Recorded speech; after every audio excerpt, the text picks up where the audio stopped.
Today we're gonna make cardamom crescent cookies. It's a soft, tender shortbread cookie that has hazelnut flour and a hint of cardamom, and then it's all rolled in confectioner sugar. They're absolutely divine. Let's get into it. So super easy cookie dough. We are gonna just put everything, except our vanilla, into this bowl. Confectioner sugar, AP flour, hazelnut flour. You can also grind your own if you are so inclined, but honestly, why? Cardamom. You can omit if you'd like. It is delightful without it. So just know that. Kosher salt. And then we've got our butter. Boom. Get your butter in there. And what are we gonna do? We're gonna mix it up.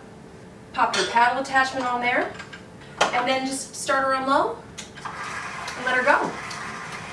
We're just gonna cut this in completely. It's gonna make a nice dough, and we are gonna be super stoked.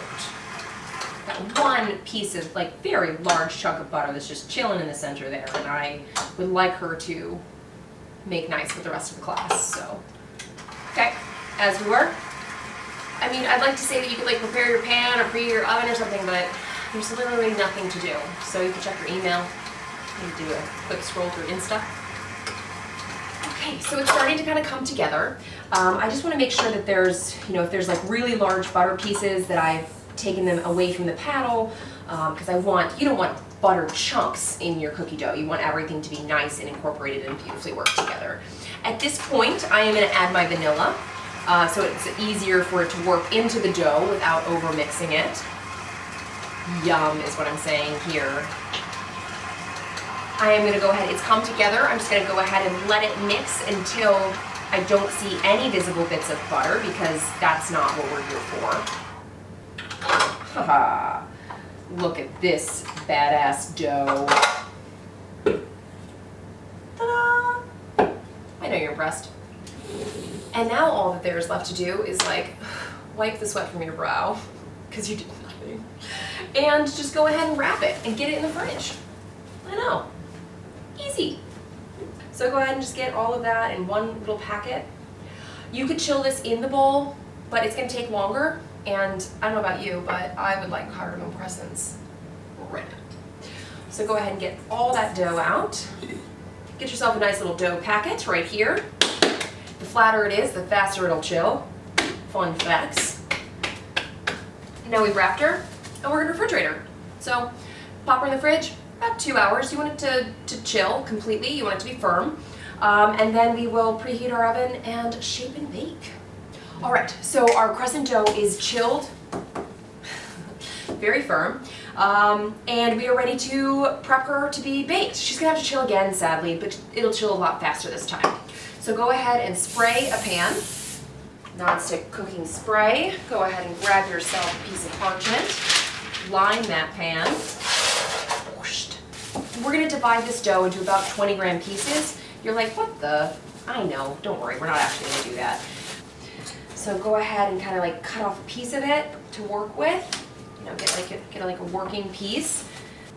Yeah, go ahead and slice it, into approximate like the same size pieces. All right, so go ahead and take them, and you're going to roll it into a ball. And you want to work quickly because there's a lot of butter in this dough. It's a lot easier to see if they're the same size. In a ball, of course, you can weigh them if you'd like. But it's not that serious as long as they're approximately the same size, which you'll be able to tell when they're next to each other like that. Okay, now we've got our little balls. So we're going to make a rope, but we're going to make it uneven. So we want to have, I like to roll kind of like a little triangle like that. So I'm rolling and I'm putting more pressure on the sides than I am the center, because I want the center to remain fat and chubby, and then the outsides will kind of taper like that, and we will take that and we will wrap it into a crescent shape. We'll place that on our tray, and then we'll repeat. So I like to kind of get started with one hand like so, and then kind of roll it out to the side. Now my right hand likes to do it a lot easier than my left hand, so sometimes you've gotta, make adjustments. But You see how you get like this nice kind of chubby tapered situation? Looks like a little bit like a croissant in a way. And then you take it and you wrap it together and you push those little tips together.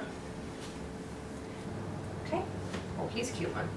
All right, now our dough has been shaped and unfortunately it needs to be chilled. So we're gonna chill this one more time. It didn't temp very long, so we are almost ready to bake this. So probably only another 10 minutes or so, and then we'll pop them in the oven. I have it preheated to 325. Let's get ready. And they're out. So our crescent cookies baked about 12 minutes. They got a nice golden brown at the tips, you can see, and then they puffed and cracked in the center, and that's how you know that they're done. And then they've cooled about 10 minutes, and then we are going to toss them in confectioner's sugar, and then they're ready to eat. Although, to be fair, these are actually, I think, even better the next day. So, I'm gonna go ahead and get those in the confectioner's sugar. No! Sorry, that was loud. She broke. I guess I'll be trying that one. This is such a nice tender dough. It's a really, it's a delight. You know, you're expecting maybe something a little dry or something like that from crescent cookies you've had in the past. Here, this is not that. These are like a nice, moist, like crumbly, but just with a beautiful crumb. Last one on the plate. It's time to try. Dee! Obviously, there's the one that I already broke, so we're gonna go with that one. It's a nice crumbly dough, but that's still really moist and soft. That has that beautiful flavor from the hazelnuts and like a little hint of cardamom that comes through. And like that flavor will intensify as they sit, and it's just gonna like get even better. The flavors just like pop the next day. If you're enjoying this video, be sure to hit the subscribe button below and then click the bell icon to be notified each time I post a new and delicious recipe.